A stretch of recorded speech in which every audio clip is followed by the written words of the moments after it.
Presidente Lula recebe ministros do Supremo Tribunal Federal no Palácio da Alvorada para decidir vaga na Corte Suprema. E você vai ver também. Gaza começa desafio de reconstrução da cidade.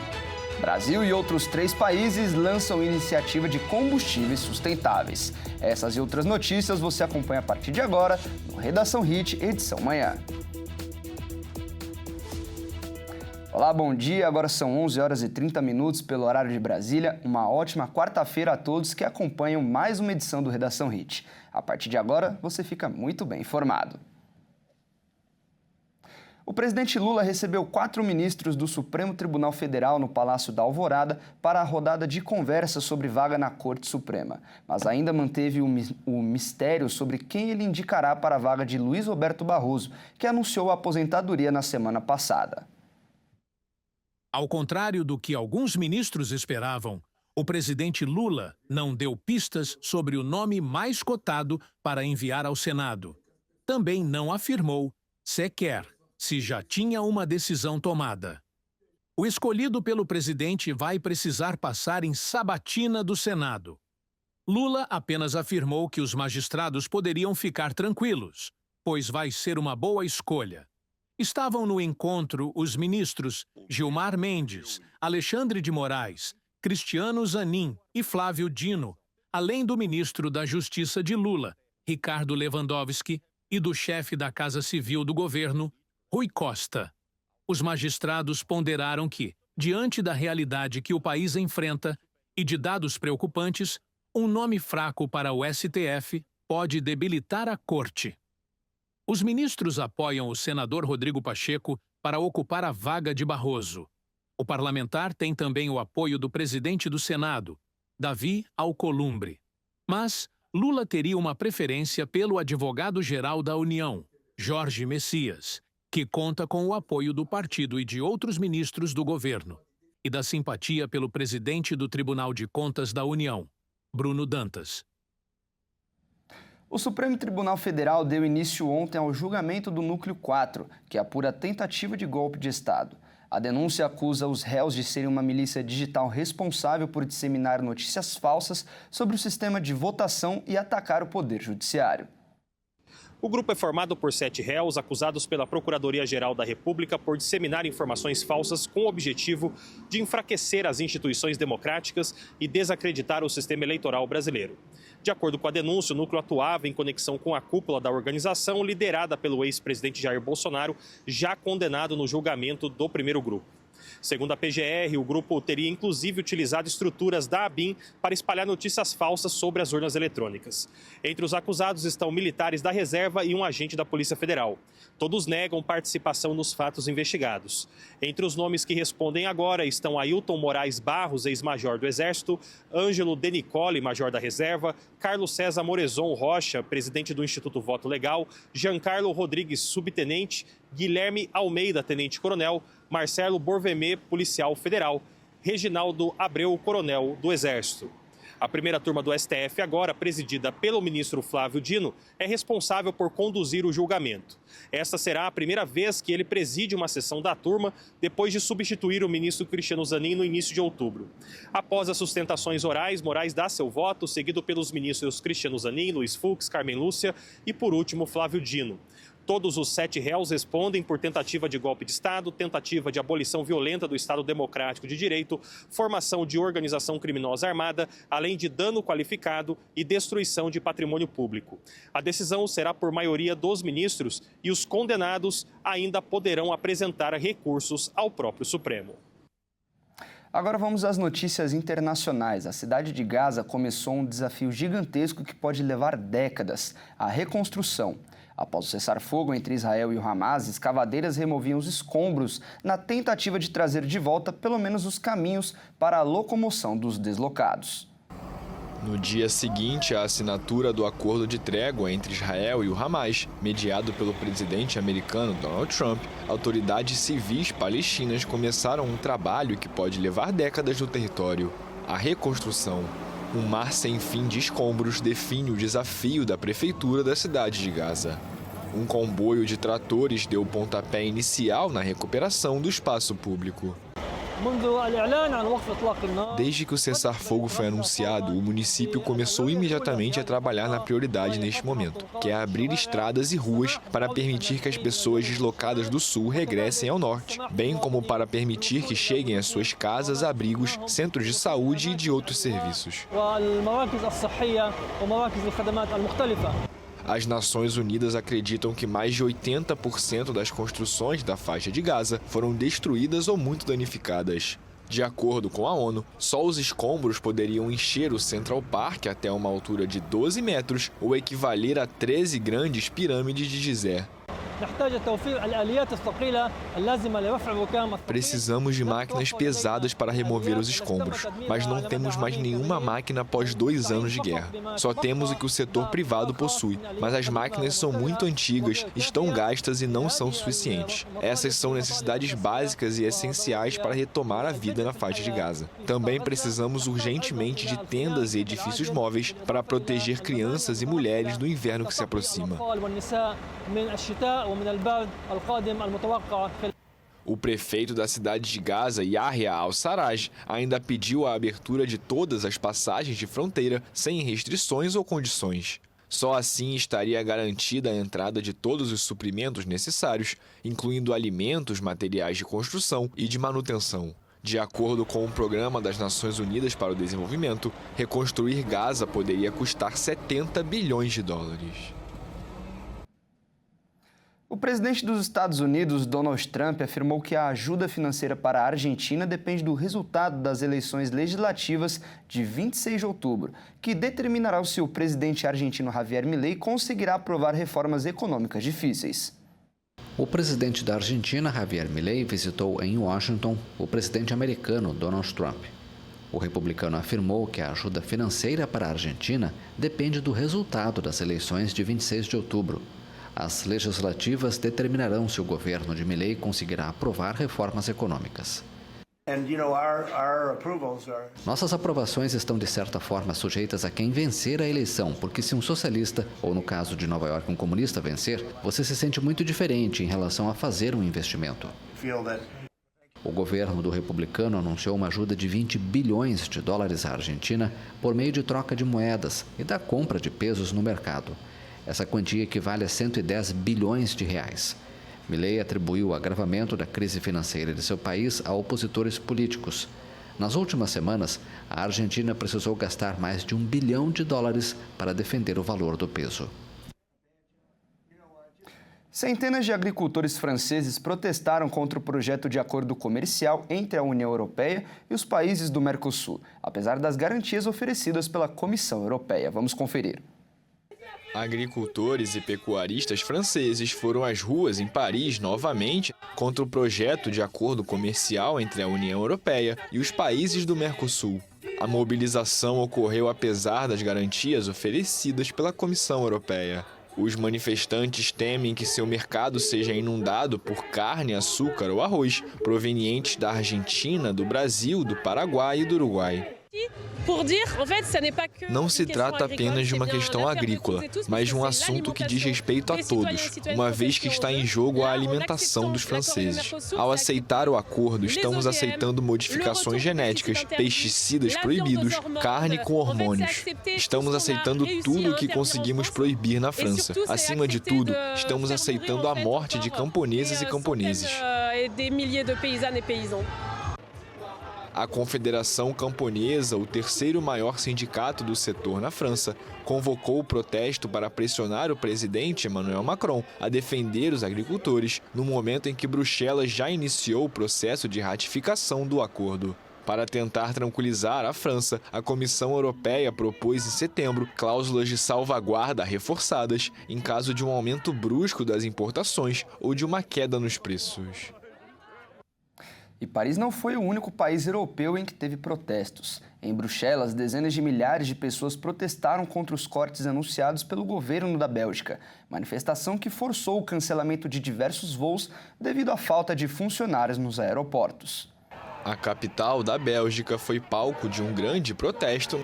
Dezenas de milhares de pessoas foram às ruas em Bruxelas em um dia de greve nacional contra os cortes anunciados pelo governo. A paralisação é a mais recente de uma série de manifestações desde que o conservador Flamengo Bart De Wever assumiu o cargo de primeiro-ministro em fevereiro. O chefe de governo quer limitar a 2 anos os benefícios do seguro-desemprego e implementar uma ampla reforma da Previdência. Hoje sentimos determinação e ainda raiva, porque colocar todas essas medidas sobre os ombros dos trabalhadores, sem envolver aqueles que têm os ombros mais largos, não é justo. Perdi meu emprego em 2019. Fiz vários cursos de treinamento e não consegui encontrar trabalho. Continuo enviando currículos, etc. Mas devido à minha idade, não é possível. No entanto, tenho condições e muitas habilidades, mas é impossível encontrar trabalho. O aeroporto de Bruxelas, o principal do país, cancelou todas as decolagens depois que os agentes de segurança abandonaram os postos de trabalho.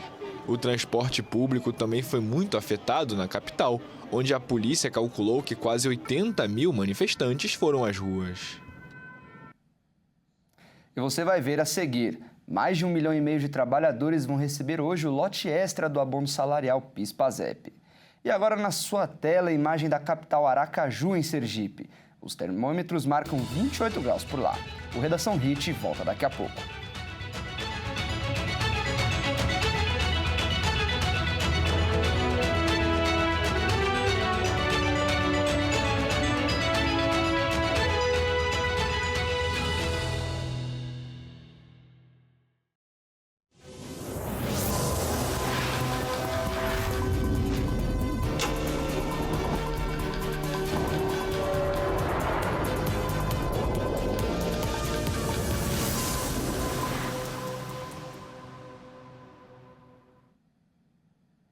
As armas de gel idênticas a armas verdadeiras estão na mira da lei do Rio de Janeiro.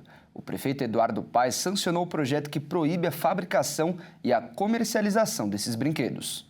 O prefeito do Rio de Janeiro, Eduardo Paes, sancionou nesta semana o projeto de lei que proíbe a fabricação e a venda de armas de gel e de brinquedos que imitam armas de fogo na cidade. A nova norma foi publicada no Diário Oficial do município e entra em vigor imediatamente, aliando a capital fluminense à medida semelhante já adotada pelo governo estadual há poucos dias. A decisão ocorre após uma série de episódios envolvendo o uso dessas armas, que disparam pequenas bolinhas de gel e ganharam popularidade em redes sociais, especialmente entre os jovens. Vídeos de batalhas em vias públicas e apreensões feitas por policiais despertaram preocupação de autoridades. Os especialistas alertam que os brinquedos podem ser confundidos com armas reais, colocando em risco tanto os usuários quanto a população em geral. De acordo com a proposta, fica proibida a fabricação, comercialização e distribuição de armas de brinquedo ou simulacros que tenham aparência semelhante à de armas de fogo. A justificativa dos autores do projeto ressalta o caráter preventivo e educativo da medida, que busca reduzir acidentes e impedir que esses objetos sejam usados em assaltos ou situações de risco. A prefeitura reforça que a legislação tem também o objetivo de proteger crianças e adolescentes, público mais exposto ao uso recreativo do produto. A iniciativa municipal se soma à lei estadual sancionada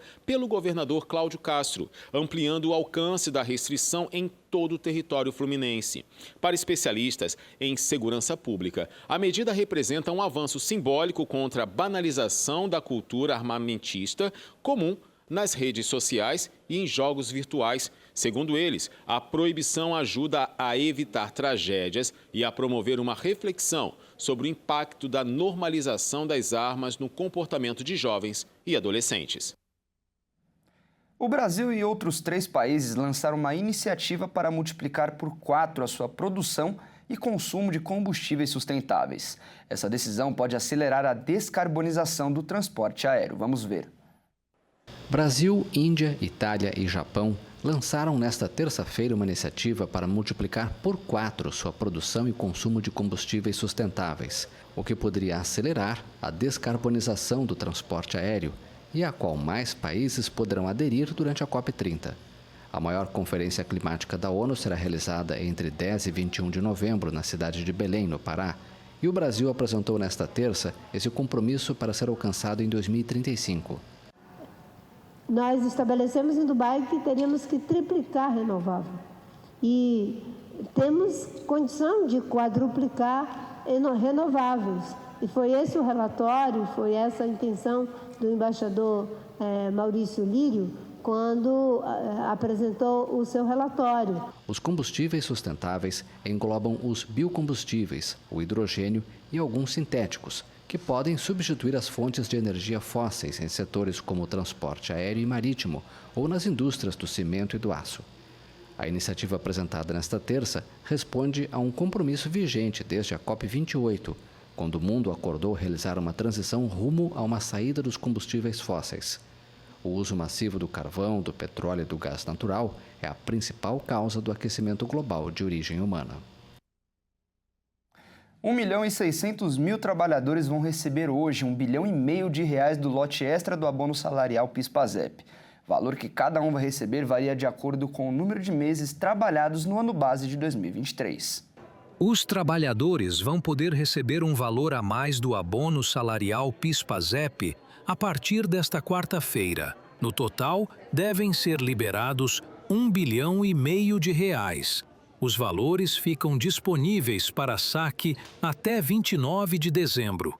O pagamento extra do PIS/PASEP vai beneficiar 1.640.000 trabalhadores com dados enviados em atraso pelos empregadores. O abono salarial é um benefício no valor de até um salário mínimo concedido anualmente a trabalhadores da iniciativa privada e a servidores públicos que atendem aos requisitos do programa. Essa liberação é independente do calendário regular de pagamentos. O lote extra foi possível graças à resolução que concedeu prazo adicional para o envio de informações ao sistema do governo. No geral, tem direito ao abono as pessoas que trabalharam durante pelo menos 30 dias no ano base e receberam até 2 salários mínimos por mês. Para serem incluídos no lote extra, os empregadores precisaram corrigir e reenviar os dados ao E-Social até junho, dentro do prazo extraordinário. O banco de recebimento, a data e os valores, inclusive de anos anteriores, estarão disponíveis para consulta no aplicativo Carteira de Trabalho Digital e no portal gov.br. Um professor de escola pública e uma parlamentar negra criaram o Dia do Professor há quase 80 anos. A data que hoje é celebrada no Brasil no dia 15 de outubro. A luta pela valorização da importância do trabalho do professor não vem de hoje. Há muitos anos, esse trabalhador fundamental para o desenvolvimento humano busca ser reconhecido por sua dedicação ao ensino e à educação. O então professor Salomão Becker teve a grande ideia de criar o Dia dos Professores para valorizar os profissionais. O objetivo dele não era criar um feriado nacional, mas sim um momento de pausa e reflexão. Uma oportunidade para os professores se reunirem, trocarem experiências sobre os desafios da profissão, analisarem os problemas em comum. Também teve a intenção de dar um descanso e valorizar o trabalho e dedicação de seus pares. A iniciativa nasceu a partir da vivência real da sala de aula e foi tomando forma e ganhando espaço até se expandir em escala nacional. Nos anos da década de 40, se sentiu a necessidade da busca pela valorização do trabalho do professor. Foi aí que a professora catarinense Antonieta de Barros, então deputada estadual, criou uma lei instituindo o Dia do Professor como feriado escolar em Santa Catarina. Ela também entrou para a história como a primeira mulher negra a ser eleita para um cargo público no Brasil e se tornou um ícone de pioneirismo. A proposta foi ganhando força em todo o país. E em outubro de 1963, o então presidente João Goulart publicou um decreto instituindo o feriado escolar do Dia do Professor no território nacional. E fica aqui a nossa homenagem a todos os professores do Brasil. Esse importante profissional merece todo o nosso reconhecimento e gratidão. Feliz Dia dos Professores! E no Redação Hit de hoje vamos conhecer a cidade de Serra Talhada, a 415 quilômetros da capital de Pernambuco. Localizada no sertão de Pernambuco, Serra Talhada é famosa por ser a terra natal de Virgulino Ferreira da Silva, o Lampião, popular rei do cangaço. A cidade é conhecida como a capital do chachado, uma dança popular entre os cangaceiros. O nome do município vem de uma formação de pedra próxima com o formato de uma serra que parece ter sido talhada ou cortada. E vamos agora com uma câmera ao vivo da cidade de Serra Talhada, em Pernambuco. Por lá, os termômetros marcam 33 graus. E olha só, não tem como falar de Serra Talhada sem se remeter ao nome de Virgulino Ferreira da Silva, o Lampião. A cidade abriga um museu que conta a história de Lampião e guarda pertences do cangaceiro. O município é um ponto de partida da Rota do Cangaço, um percurso turístico que explora a história do cangaço e de Lampião. E com essas imagens eu encerro o Jornal de hoje. Muito obrigado pela sua companhia, uma ótima quarta-feira e até mais.